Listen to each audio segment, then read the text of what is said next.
Thank you, and thank you so much for joining us this morning as they're walking themselves to the stage. Again, I just want to honor you for being here and sitting in this moment with us. We are so grateful to have all of you here. I am Kellie, and I am the Director of DEI. It is my great privilege this morning to host this panel alongside these beautiful breasties behind me. Yes, give them a round of applause. What they're doing is not easy. Sharing your lived experience in front of one person is hard. But this morning, they have chosen to share their story in front of a group of people, some of whom they don't even know. And so I just really want to applaud them this morning for showing up and showing up as their full and authentic selves. We can't wait. Jovancia mentioned it a bit, but I did want to touch on it a bit more. A lot of times when we talk about DEI, often people see that as simply race implied. But DEI encompasses those who have been misunderstood, misunderstood, and unheard, and misrepresented. And I feel like that can represent all of us, you know, sometimes most of us. And so these conversations that we're about to have this morning are very important. And I'm so thankful that you carved out time in your day to join us. And with that, we'll go ahead and get started. I'll give you an introduction to this wonderful panel. All right, so I would love to start with Jessenia, as we know Jenny Boo. To go ahead and kick us off a little bit this morning to let us know who she is and tell us a little bit more about your experience. Hi, thank you so much. Like she said, I'm Jessenia. You can call me Jenny. Whatever you... I always tell people, call me whatever you want, as long as you call me, okay? I'm a Mexican-American, triple-negative breast cancer survivor, now 4 years cancer-free. And yeah, next we have... Hi, everyone. I am Joanna Clinton. I am a part of the, first of all, I'm a part of the Caribbean Heritage Subcommittee of the Breasties. And I'm a part of this community as a caregiver. And my first year here was supporting my friend who's a 7-year survivor. So, Good morning, Breasties. Can you hear me? Oh, okay. My name's Ondrehya Friedrichs. I'm at Oakland, California.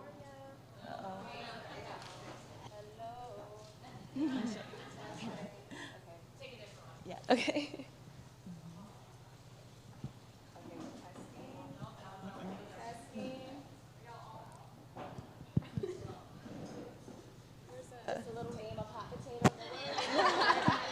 Is it me? Like, okay. I'm Ondrehya Friedrichs. I live in Oakland, California. I'm queer, Black woman. I was diagnosed with stage 2 IDC at 30 years old, first in my family.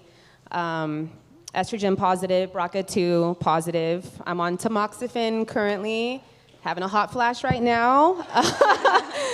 But yeah, I'm so happy to be here. This is a huge fear of mine, honestly, to speak in front of people, but I feel like this is the best audience to do it in front of, so I'm really happy to be here today. Hello, my name is Michelle, or Shelly. Stage 2B, triple negative, grade 3 cancer survivor, and June 29th will be 5 years, so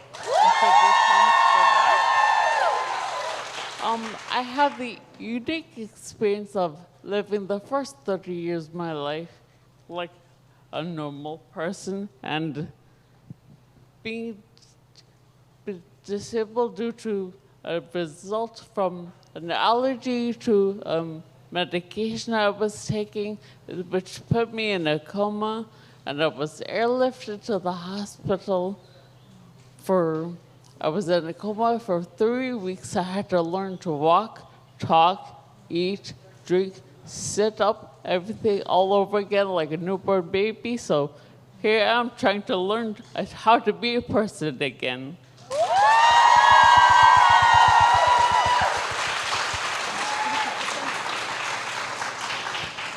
That definitely deserves being celebrated, Michelle. We're so thankful to have you here with us on this panel this morning, and thanks so much to all of my wonderful and beautiful breasties for joining us.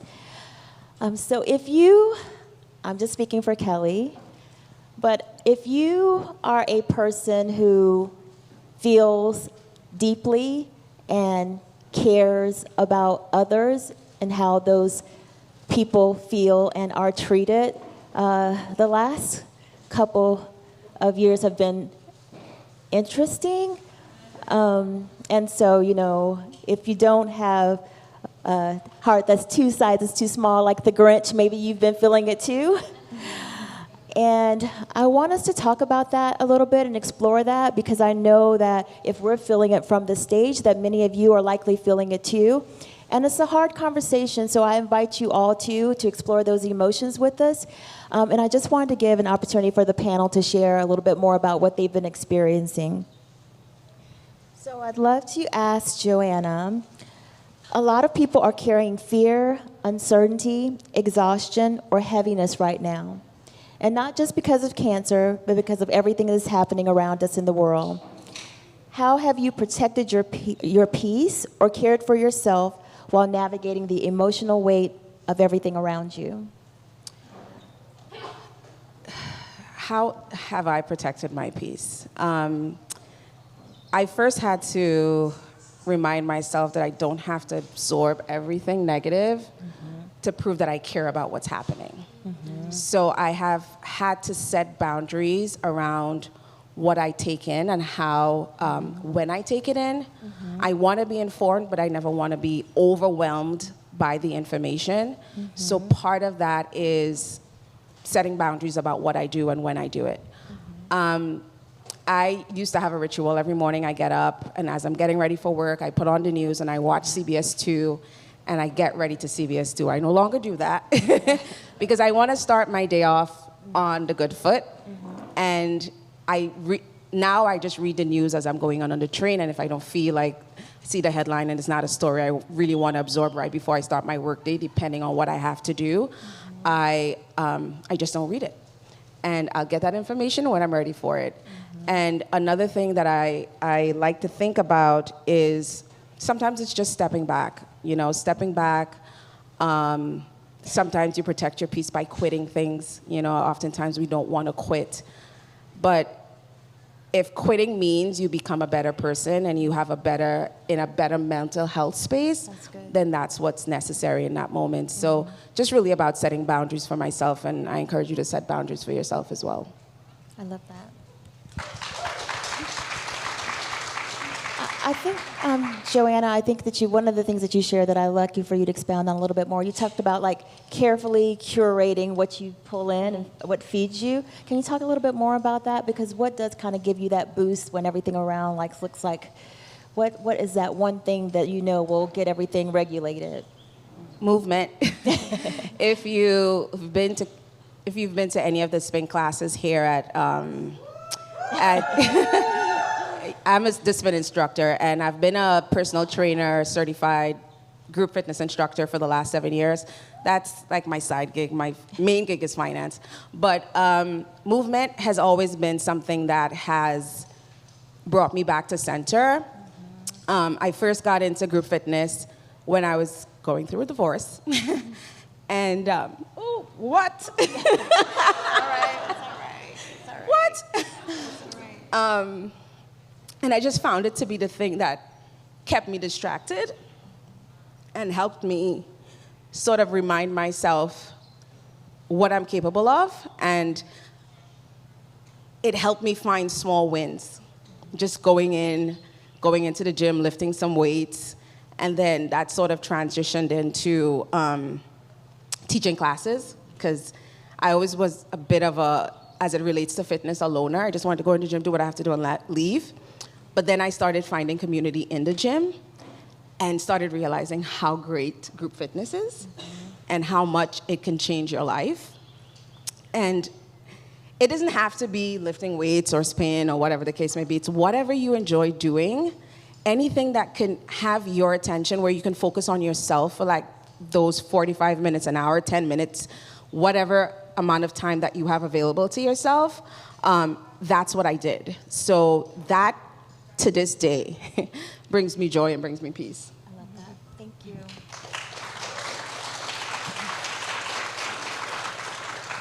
Ondrehya, let's talk a little bit more about resilience. People often talk about resilience like it means being strong all the time. But real resilience usually looks more human than that. What has resilience actually looked like for you? The word resilience can sometimes feel... Okay.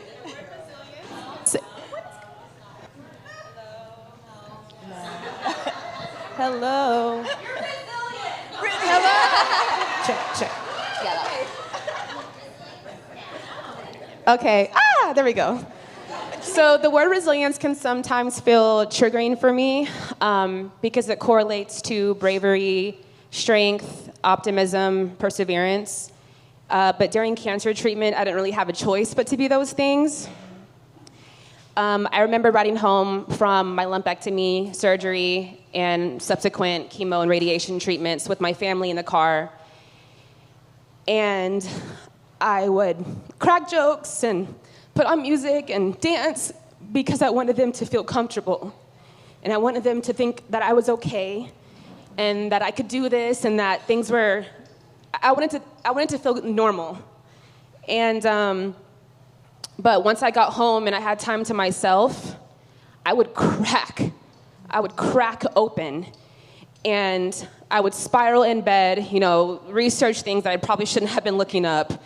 I would cry myself to sleep. I would scream into my pillow. But I hid that side from my friends and from my family to comfort them.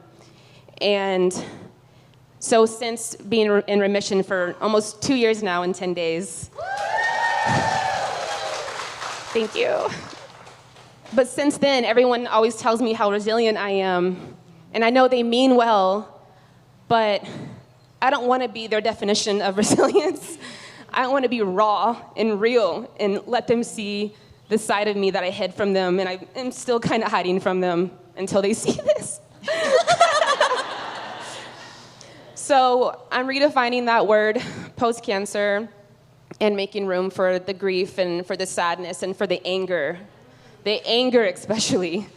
And I won't perform for others anymore.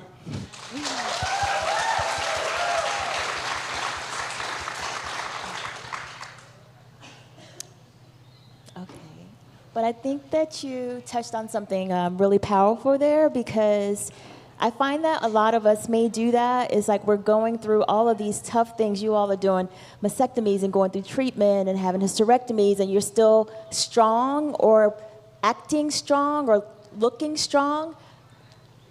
But if you can't crumble when you're going through all of those things, then when can you feel soft? When can you feel seen? And when can you feel heard? And I'm glad that you shared that, because that's one of the things that I had to remind myself. It's like, if you can't break now, when is the time? So thank you for that.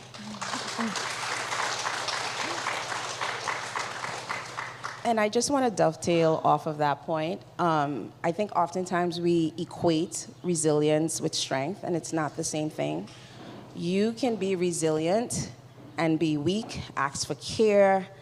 Resilience is just about how you weather the journey, but not necessarily having to weather it strong. So you don't have to perform for anyone.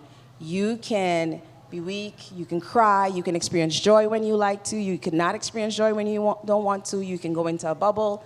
You can do whatever you want and still be resilient. It does not mean you have to be strong.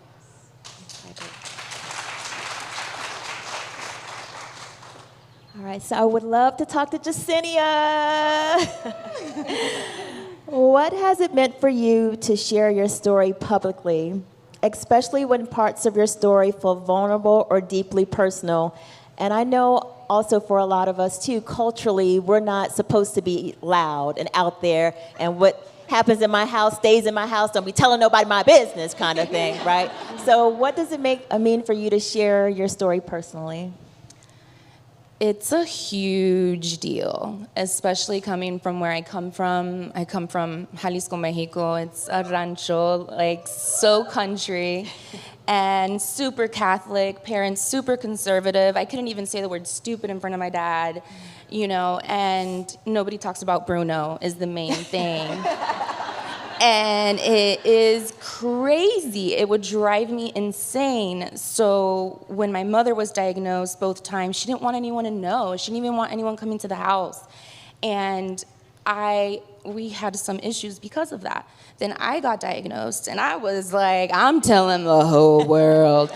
I'm like, who's flat? I'm like messaging everyone. I'm looking at everyone's boobs online. I'm like hitting up Yahaira. I'm like, can you connect me with this girl, with this girl, with this girl? I gotta talk to the boobas. I gotta talk to everyone because I just felt so seen in this community, and everyone that I talked to was so open and was so open to telling me what they went through or why they made the decisions that they did, and that inspired me to share.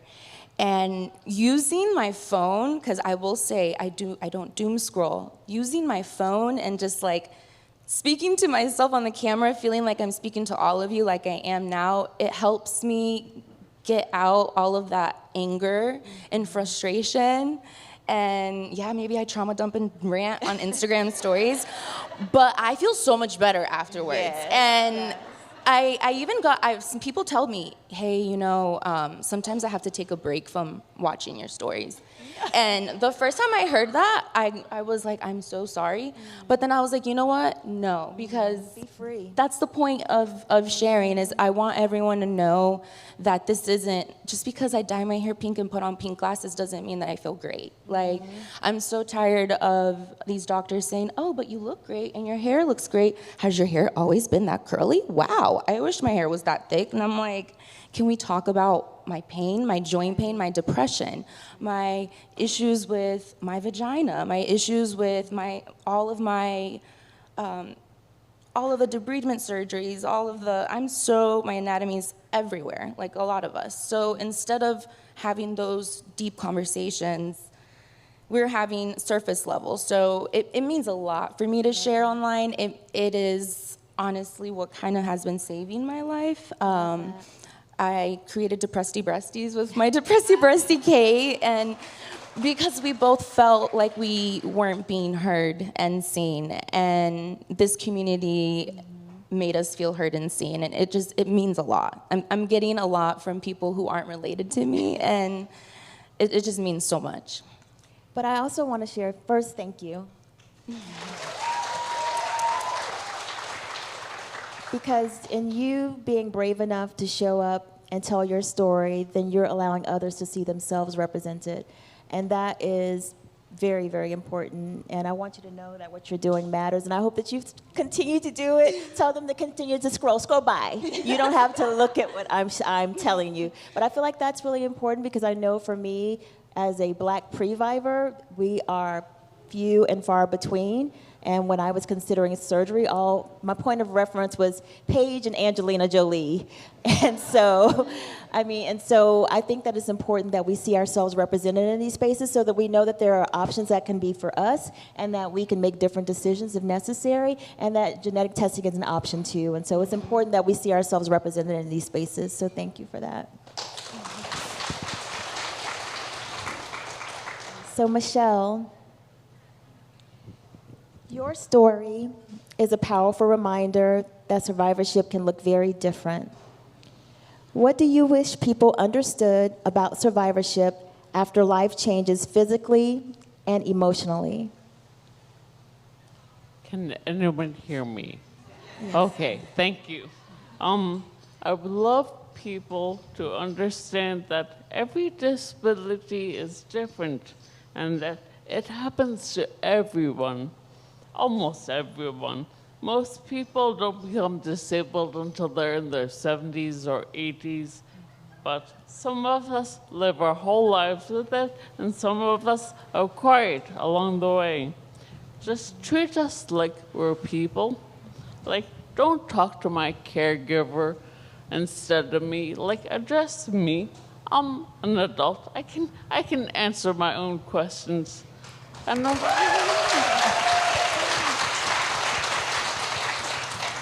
don't use baby talk.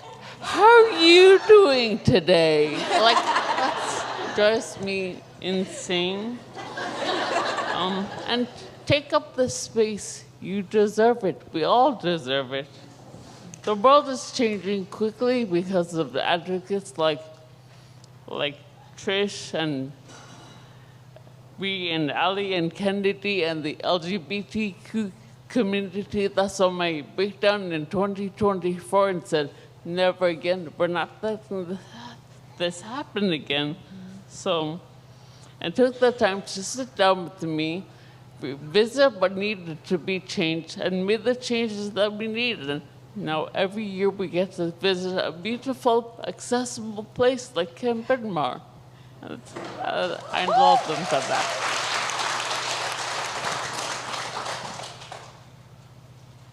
Michelle, I love what you said there about how one single person, you were able to advocate for change on behalf of everyone else. And now a lot of the accessibilities that we see around this area are because you made your voice heard. So I just really want to thank you for that.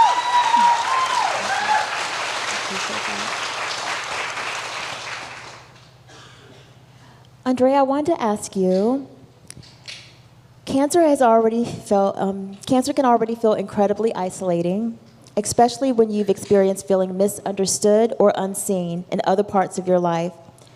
What are some of the things that help you feel safe enough to show up as yourself? Right off the dome, I think of community. Being a Black queer woman, I've struggled a long time to find community just off those things alone. But then once you add a cancer diagnosis to that at a young age, it's even more difficult and more challenging to find people that I can relate to. That is until I came here. I love feeling like I can show up as my authentic self and not be judged or perceived for who I am.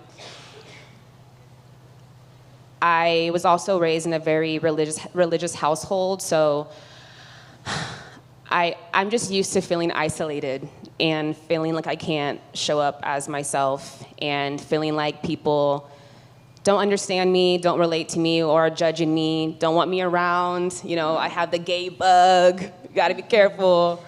So I'm done with all of that, and finding a community that will hold me with tenderness and allow me to show up as me is where I wanna be. And I've definitely found that here at Camp Breastie, so yeah.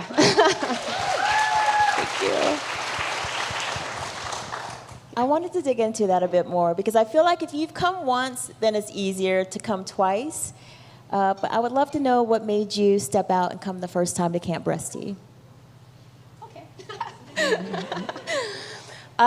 So I was going through chemo when I first found the Breasties, and I remember watching it on my phone, Camp Breastie, and thinking, like, I can't wait to go to that. So last year was my first year, and I decided to, like, really dive into the experience, and I did the cabin leader, which was a lot of fun. I had my figs the first year. And this year I'm with my dates. Kellie, I forgot the question. I'm over here celebrating. I forgot what we're saying. It's freestyle. Go ahead. Okay. Oh yeah, but maybe you come to camp again, right? Okay. It was just so life-changing last year. I was also going through a divorce last year, so coming here honestly saved me. I was so depressed, so anxious. I was honestly feeling really suicidal at that time too. And coming here last year, I said, saved my life. And I'm happy to be here again.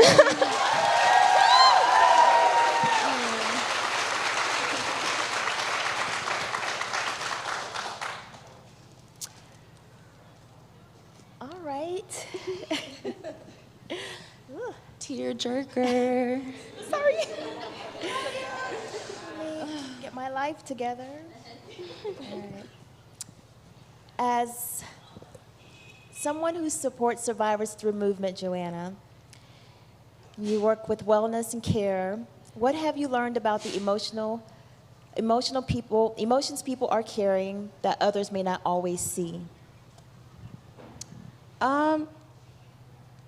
I feel like when folks show up to class, you never know what somebody's going through, right? You pass someone in the street, you don't know what feelings they're dealing with. And oftentimes during class, you are able to express some type of emotion, an emotion that you probably can't name just yet, but you start feeling it.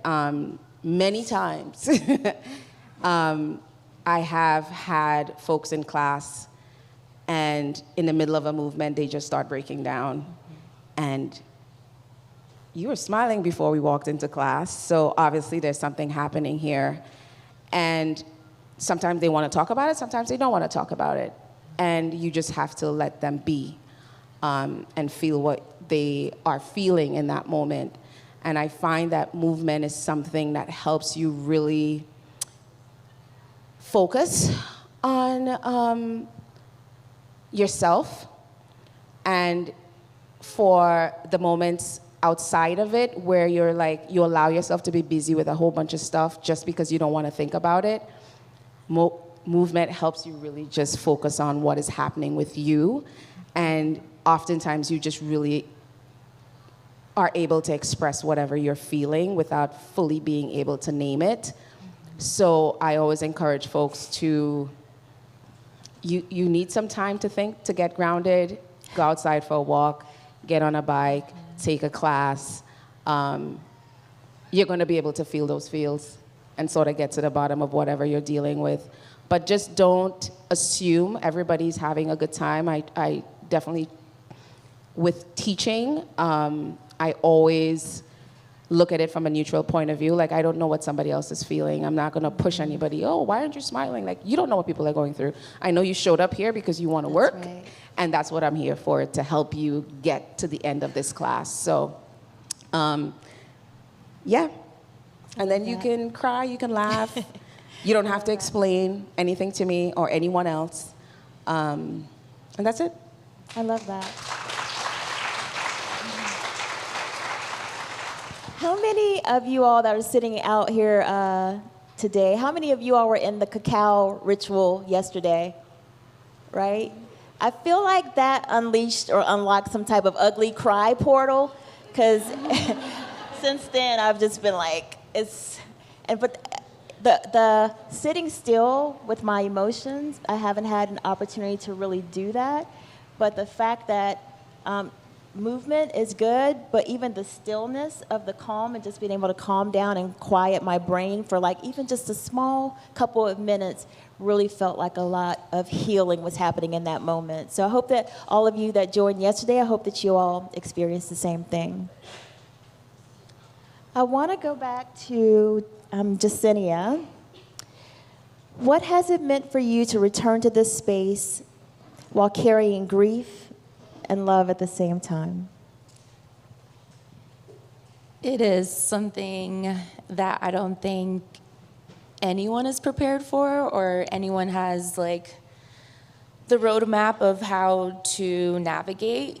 It is, so it feels heavy, and like that's just, but I'm okay with that. I feel it coexists with the gratefulness and the love that I had for my mom. Like, I obviously think of her like every day. And yesterday in the open mic night, I mean, Sarah just like, everything she said, I'm like, I'm not even in her shoes. And she is able to stand up there and say all those things that I'm so fearful of, that I'm holding on to for my mom, not even me. Like, I'm not even thinking about myself. And so it means a lot to come to this space and know that it is a safe space. It is a safe space that I can be myself. I can cry, and no one's gonna freak out, you know, like, or no one's gonna be like, ay, ya, cállate, like, ya está, ay, ya, para de llorar, stop crying, everything's fine, like, everything's fine for you, Dad,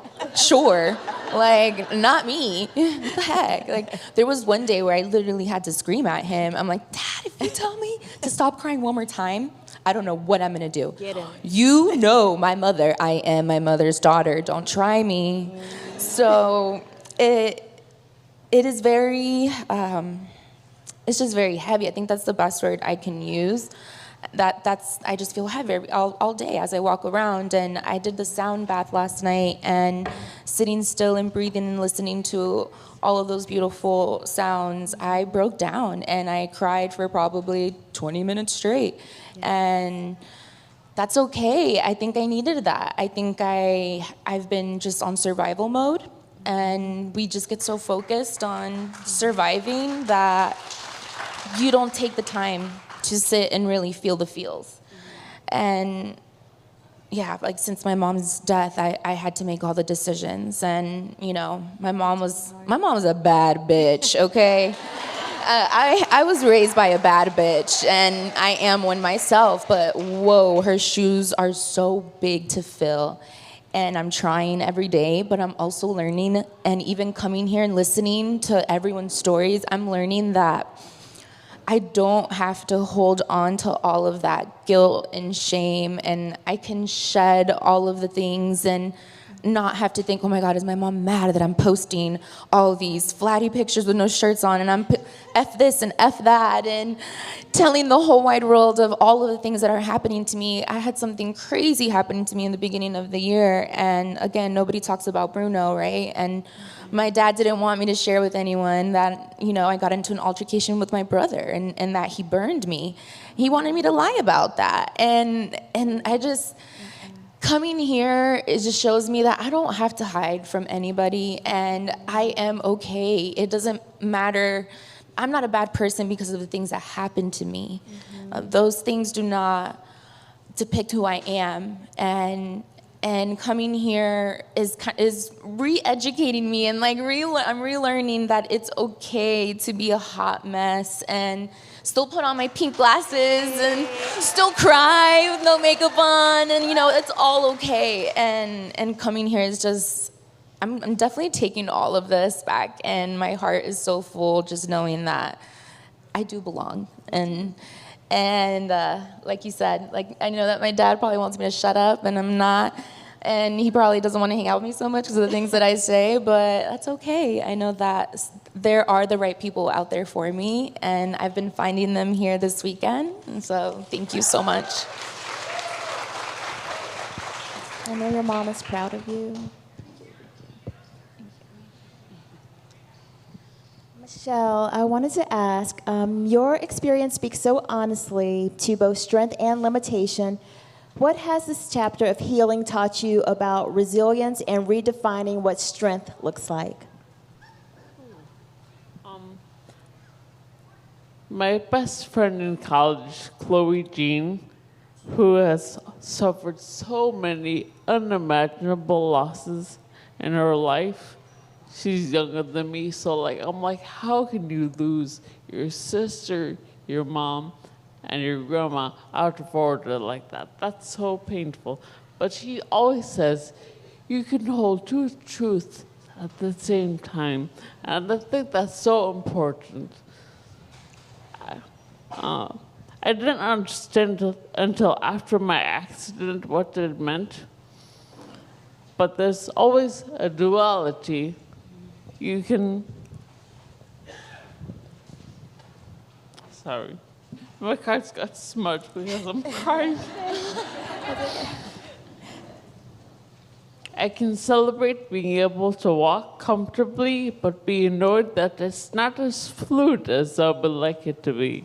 I can celebrate being able to breathe deeply, but be agitated that's just not as easy as it once was. You're more resilient than you think you are, and I think that's the thing about duality is so important to hold. I hold that so close to my heart, so thank you, Chloe.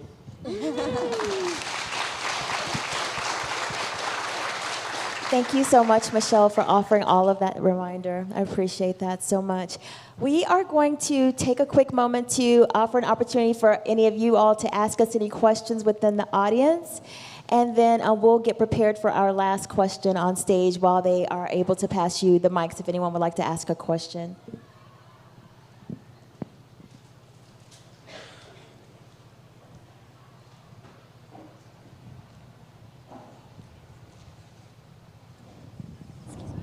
Hi, I'm Olga. I'm a previvor. So I don't have a question. I actually have a comment.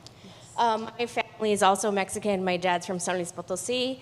And cancer has affected all of my cousins and my sisters. The Mexican family group chat is popping every single day, talking about getting together for cookouts and drinking, and we're gonna have a party. But the moment I post about, hey, don't forget to check your boobies, hey, don't forget, even men can get breast cancer, it's like crickets. And so I get really embarrassed, and I have stopped posting about, like these things, but I'm gonna post in the group chat today. Yes, girl. Yes. So I will tell you that I stir the pot in our group chat. It doesn't pop off that much since my mom's passing, but it's all good. I know it's probably because of me. And I think one day I even said like, F cancer or F you or something like that. And my uncle was like, who was that for? And I said, if the shoe fits.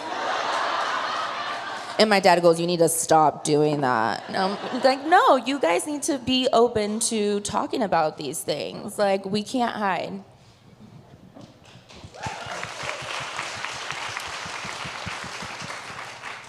I also don't have a question, I have a comment. But Michelle, when you were talking about the work that's been done around making camp more accessible and really just the breasties in general, you were saying that, we have the advocacy and the leadership of Trish and Bree and Allie, but I think that you deserve to be recognized for that too, just for making camp like what it is. So thank you.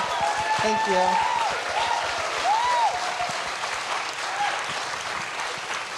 Thank you so much. I felt like I took too much credit before, so that was very affirming to feel like even I wanted to shout out Paige as well because she was instrumental in getting the changes we needed. So I hold her here even though she's not here.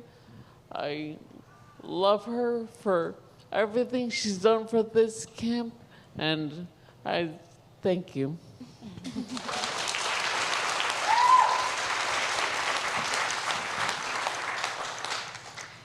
If there are no other questions, and we're going to close out, but before we close out, I just wanted to thank you all so much for showing grace to us and offering all of us a safe space and giving us an opportunity to share our stories and leaning in and just loving on us from afar. It makes a huge difference.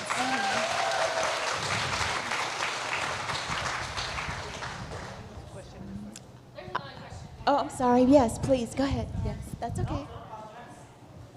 We got time. This is for Jessenia. I know that you said that your relationship with like your father and everything has been kind of different since getting diagnosed, and I kind of feel the same way. Like my family was my rock and they were everything for me. Mm-hmm. And I was shocked when they didn't show up the way that I expected. Like I would have showed up for them. And it's kind of just like, how did you navigate kind of not distancing yourself, but kind of accepting that those might not have been your people who you thought were your people for so long? I struggle with that still. I see a therapist every week. I have a psychiatrist I see every 4 weeks. I'm very heavily medicated. I am... I'm sorry, I believe in drugs. They help me. And especially cannabis. Cannabis has been my savior. And I use and medicate when I come around my family. And it has been incredibly difficult because even when my mother was alive, even though she was a 2-time cancer survivor, they both struggled seeing me. I did walks this year shirtless, and my uncle came to one of them, and he freaked out in front of like strangers and told me to put a shirt on. Jessenia, put a shirt on. Jessenia, put a shirt on. Like yelling at me. And my dad, the same. He tells me to stop. He tells me, oh, the thing with my brother, that was an accident, right? So I'll tell you, even I lost all my friends too. Like, all my friends when I got diagnosed, they were there at the beginning, and then I was struggling with alcohol use, and they dropped me. All of them. All the ones that I was at their baby showers, at their weddings. I was so many people's bridesmaids. Do you think any of those people showed up at my house? No. So I lean in heavily on this community, and I have accepted that whole saying that blood is thicker than water is bullshit. That's not true. And even my neighbors, it was hard for me to let my neighbors in. But I have realized that if my neighbor can be there for me in a way that my dad can't, then so be it. Who cares if they don't look like me and if we don't share the same last name? Like, if they're showing you more love, lean in on that and set boundaries. And I will tell you that now that I have set more boundaries with my dad, he texts me more. I don't text him as much. He texts me sometimes. And he even texts me when he was over there, hey, did you tell your neighbor to water the tree I planted for you? And I'm like, no, let me text you that right now. But that's his way of saying, hey, how are you? I miss you. And I have just had to come to accept that it is just not something you can teach someone. That has to come naturally. And it's gonna come through the experiences. And some shit is gonna go down that your dad is gonna have to sit there and hold your hand through, and he's gonna have to feel his feelings. And unfortunately, we can't make that day come sooner like we wanted to, and we just kind of have to write it out. So lean in on your breasties, lean in on your support, like your mental health support, and cannabis. And CBD. CBD is amazing too. So lean in on that. All right, let's do our popcorn round in one word or less. Oh, there's another question. No, go ahead. Go ahead. That's okay. Go ahead. Go ahead. It's okay. That's okay. That's okay. I just want to. Okay. Hi. Hi. I'm Allison. Ondrehya, what you said about wearing a mask really resonated with me. I feel like a lot of my life, I've worn a mask, like being a biracial kid, being like in primarily white spaces for my entire career. Like, I'm always shape-shifting and like wearing the face and like being the thing that I'm supposed to be. And I feel like I'm 44 and I don't know who I am, like what my real self is, because I've just been like acclimating or shape-shifting my whole life. And I look at you all on stage and I'm like, wow, they're like authentically them. And you're not scared. Like, I tripped the other day holding my coffee and you're like, baby, are you okay? And I was like, she was so fine. But like, I just see so many women here like living their authentic selves. And how have you been able to do that? If anybody else wants to kind of expound on that. I'm still working on it. It is a daily effort, but I've had to mask my whole life, also being biracial, also living in a very religious household where I was gay and I couldn't tell them until I was 23 that I was gay, so I had to pretend to be straight and pretend to be all these things. I'm used to it. Sometimes I'm masking, I don't even know that I'm doing it anymore. It's just so normal and natural for me. But I've learned that I don't have to be digestible for everybody else anymore. That's not, the way they perceive me is not my weight to carry anymore. And I'm doing myself a disservice by not living loudly. Hey. And so when I came out, I was at Pride shaking ass.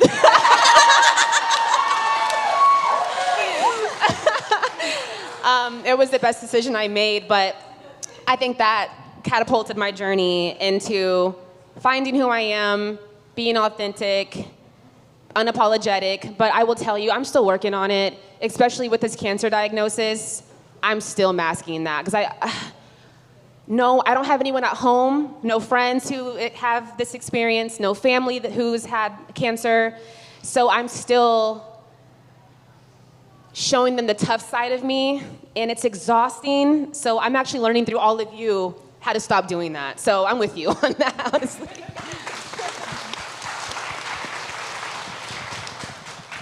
I want to be considerate of the panel to follow us, so I'm going to do our popcorn round in 1 word or less. Let's make it interesting. Let's spice it up. All right.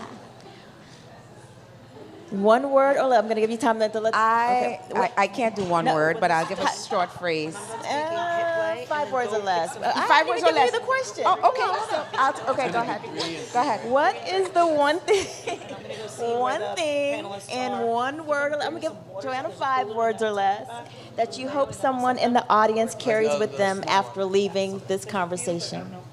I'll grab like 5. You deserve to ask for help, and you deserve to need help. But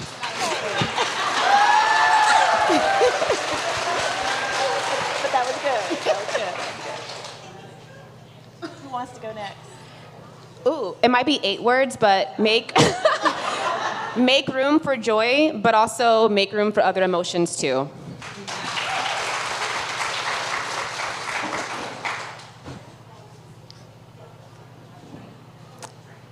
Hold 2 things at once.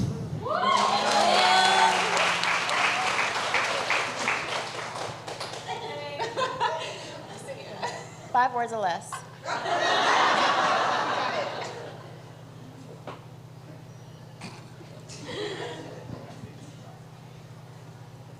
You can always say, F that. 6. Sorry. It was 6. I'm gonna collect their words. The world deserves to see you live your life broken. Yes.